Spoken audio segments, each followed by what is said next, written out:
figure. So our first speaker for the key stakeholder representatives is Isam Naim from the Porter Ranch Neighborhood Council.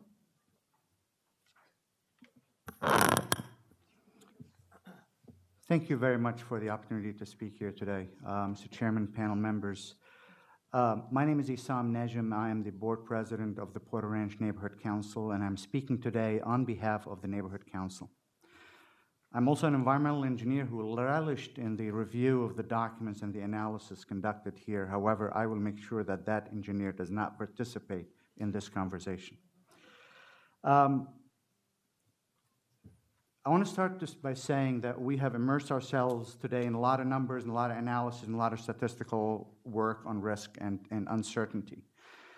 But I want to make sure that we do not forget the human element in the equation and in the situation that brought us into this. To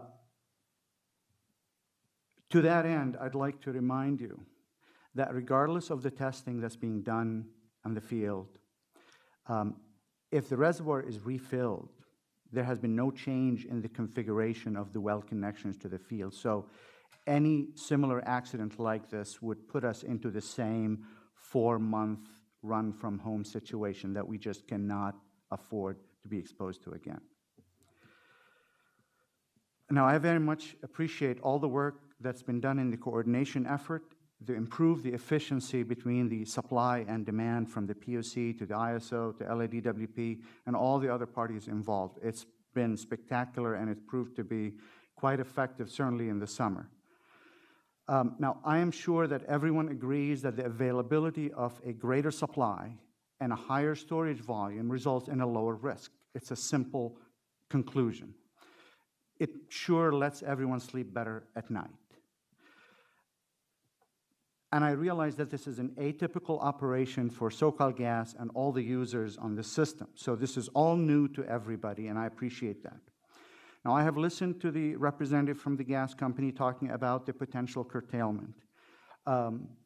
I am sure I can come up with a scenario where the system would go through significant curtailment problems, even with Aliso Canyon.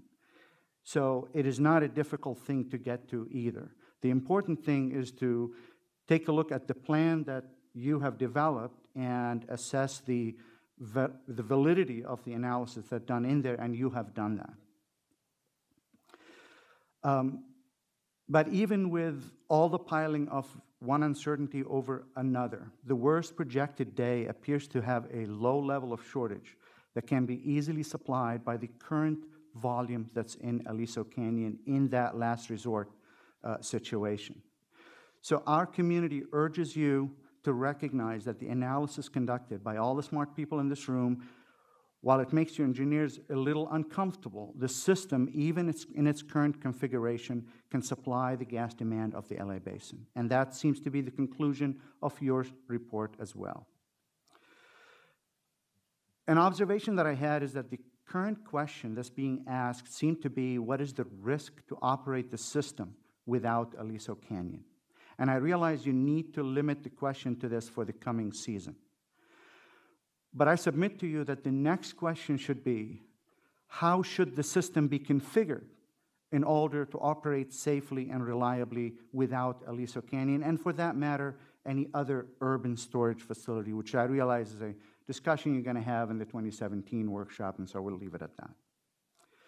And finally, I'd like to urge the governor's office to ensure that the greenhouse gas mitigation fund resulting from the settlement with SoCalGas comes back to the community and the entire San Fernando Valley in the form of steep subsidies to rooftop solar systems that will go exactly towards the goal of reducing the power demand and therefore the gas demand in the LA Basin. It is a win-win outcome to this situation that we are in.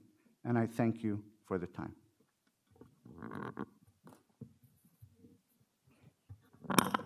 Excuse me, thank you.